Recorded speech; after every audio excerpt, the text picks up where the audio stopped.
Picture the parking lot outside a roadside bar. Midnight. Red neon trembling in the puddles, rows of cars cooling under a single lamp. And among them stands a 17-year-old kid in a flat-brimmed black hat and suspenders. A smartphone in his pocket, keys in his hand to a used car he bought with his own money. He grew up in a house without a single wire in the walls, and until this year he had never once held a phone in his hand.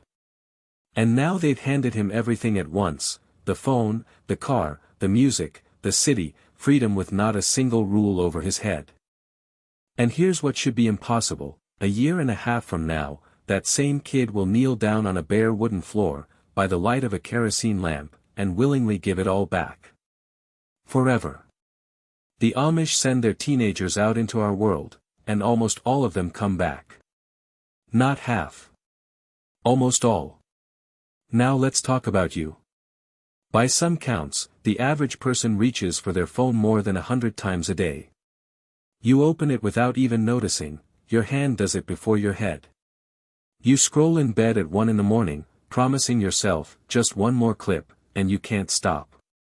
You have everything that kid in the parking lot didn't have for a single day of his life.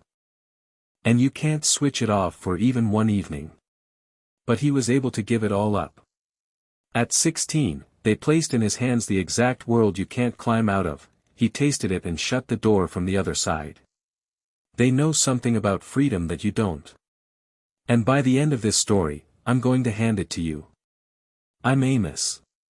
I was born among the plain people, the ones who traced their line back to the split of 1693, when Jacob Ammon led his followers apart and said, "We live separately, and we live simply."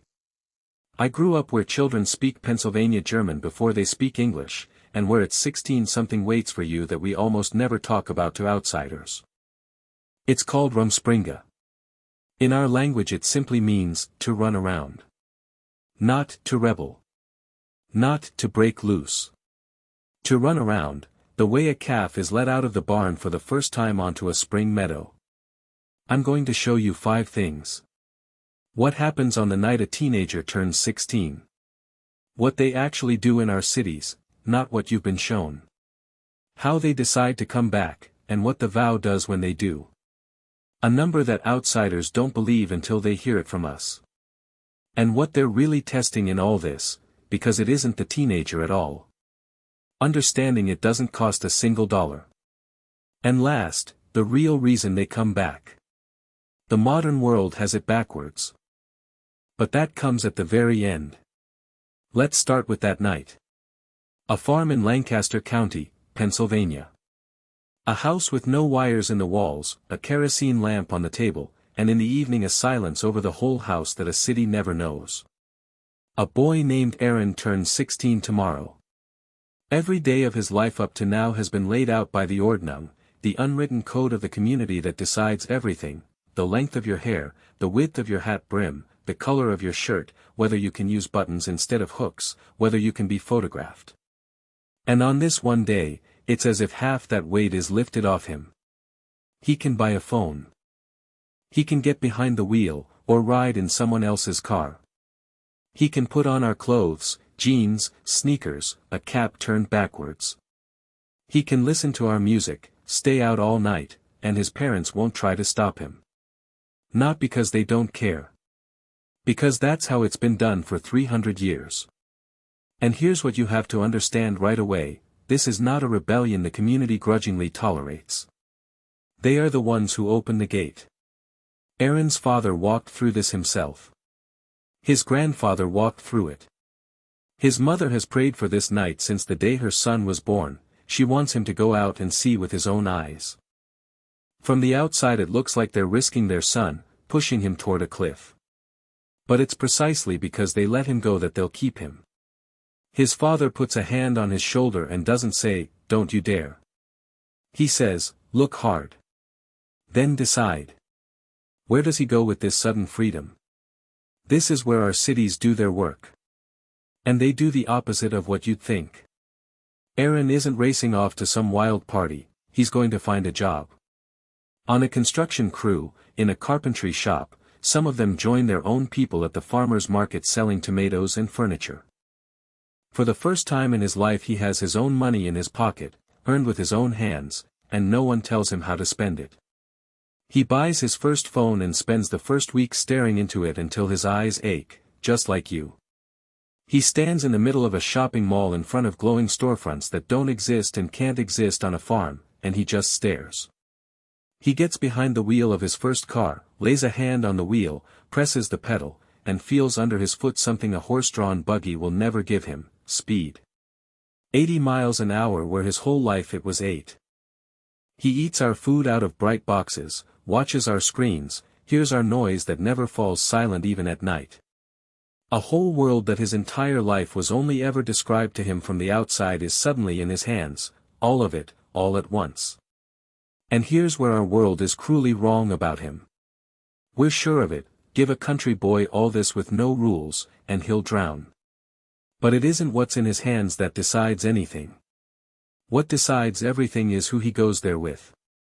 Aaron doesn't go out into our world alone. He goes with his crew.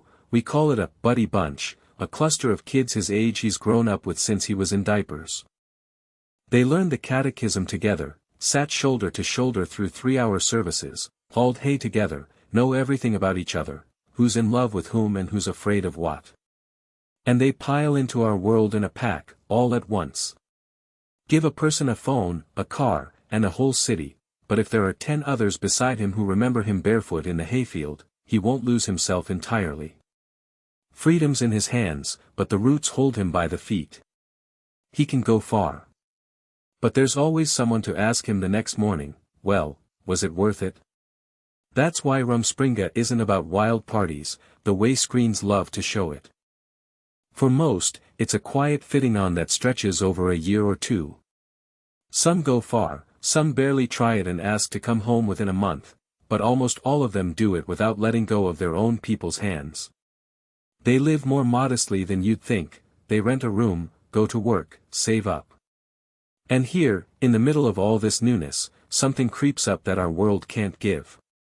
One day Aaron wakes up in a rented room where the electric light burns and the refrigerator hums all night, and he feels empty. Not scared, not sad, empty, the exact way a house feels when the stove goes out.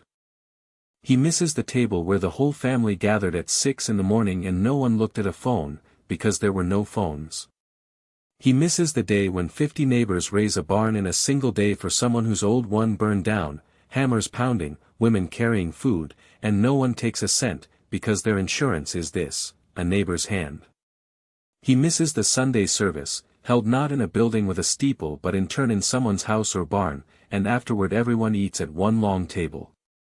Our world gave him everything, except this. And the longer he stays, the more clearly he sees the shape of that hole, the one that nothing from our bright boxes can fill. Pause the video and answer me honestly, right there in the comments. If at 16 someone had put a phone and car keys in your hands and said, no rules, live however you want, would you have come back home? Or would you already be unable to? Don't pick your words carefully. Write it as it is. Because here's what's at stake for Aaron, a choice you've probably never once made in your life. A choice you can't take back. One day Aaron decides to return. No one dragged him by force, no one called or shamed him. On his own, on one quiet Sunday, he comes to the elders and says he's ready to be baptized. And this is where our modern person flinches when it hits him what that means. Baptism among us isn't an infancy, when others decide for you. It's taken as an adult, of your own will, usually between 18 and the early 20s, when you've already seen what you're giving up. And it's forever. Before baptism you can go out into our world and come back, and no one will judge you, the door stays open. But once you've knelt and taken the vow, there's no road back on the old terms. Leave after that, and the community will draw away from you. We call it shunning, and it's hard. That's why the door is opened early and held open so long, a year, 2, sometimes more. So that whoever walks in and locks it behind him knows exactly what he's choosing and what he's renouncing. Now about the ones who didn't come back. They exist. 1 in 10, sometimes a little more, tries our world and stays in it. Say, Aaron's cousin, he moved to the city, trained as an electrician, married one of our girls, and was never seen in a black hat again. He isn't cursed. He's let go with pain, but honestly, he made a choice too, and the choice was real. And here's what matters, it's precisely because you can truly leave, with no deception, that the choice of those who stay is worth something. If leaving weren't possible, coming back would weigh nothing. The door opens both ways, otherwise this whole custom would be a lie. And here's the number outsiders don't believe. Those who've studied us their whole lives figure that 8 or 9 out of 10 come home and are baptized. 85, 90 out of 100. They were given our entire world to try, no rules, no oversight, money in their pocket and a car at the door, and most of them gave it back of their own free will. Not because they couldn't leave. Because they left, looked, and came back. Our world lost that fitting on almost outright, and we never even noticed we were playing. Now I'll unfold what I promised at the start, and you'll see the modern world holds this in its head backwards. You and I were raised on one idea: freedom is when all the doors are open. Keep your options open. Never decide anything for good. You can change your job, your city, the person beside you at any minute. And we really do live like that, and all the while we walk around with a quiet hum inside, as if we're forever standing in doorways and never quite entering any room fully. For us, everything is possible, and so nothing weighs anything. 1,000 open doors, and not one home. The Amish set it up the other way around, and that's the whole trick that outsiders mistake for madness. They give a teenager total freedom not as a gift and not as the goal. They give it as a test. Rumspringa doesn't exist so a kid can run wild and blow off steam. It exists for one cold calculation, so that on the day Aaron kneels, everyone, and he first of all, knows for certain that he saw the other life whole, held it in his hands, and chose this one. A faith that was simply handed to you at birth isn't faith yet, it's habit. It becomes faith only when you had a real way out and didn't take it. Freedom here isn't the destination. Freedom is the exam, without which the choice doesn't count. That's why our world looks at Rumspringa and sees rebellion, wildness, teenagers slipped off the leash. When in fact it's the soberest, coldest calculation I know. They're not afraid to let their son go into temptation, they're counting on it. They need the temptation. Without it, the baptism would be empty. And that's why they come back. Not because they never saw anything else, just the opposite, they saw everything. Because, having seen everything, they understood what our world hides from itself: peace comes not from an open door but from a closed one. From having decided for good and stopped glancing over your shoulder. We guard our options our whole lives, and so we feel at home nowhere. They close the door deliberately, with their own hand, and behind that closed door they find what you and I don't have and can't buy for any money. Now the whole picture comes together into one. The night of the 16th birthday, when the parents themselves open the gate. The first phone and the used car in Aaron's hands. The city he tastes standing before a glowing storefront. The crew of his own people that holds him by the roots. The job, the money he earned, the borrowed clothes. The ache for the table at 6 in the morning and for the barn raised in a single day by 50 pairs of hands. The cousin who left and never came back. And the knees on the bare floor by lamplight. This is not a set of strange customs to be endured. It's a single machine, built by the hands of 300 years for one purpose, to turn the faith you were handed at birth into a choice you made yourself. Rumspringa isn't a hole in their rules. Rumspringa is their central rule. Now what's in it for you today? Don't ask me for a phone and a car at 16, those years can't be brought back, and that's not the point. Do something else, exactly one thing, tonight. Take one thing where you've spent years, keeping your options open and never quite deciding for good: a job, a city, a person, a plan, and for 1 week, close that door. Not forever. For 7 days. Live as if you can't take it back, as if the choice is already made and can't be appealed. Just 7 days. And listen closely to what falls silent inside you over those 7 days, that very hum you've long forgotten it's possible to live without. And then come back and tell me, would you have come home, or stayed in our world? Answer from the gut, without choosing your words. I read them all. And here's what we'll get into next time.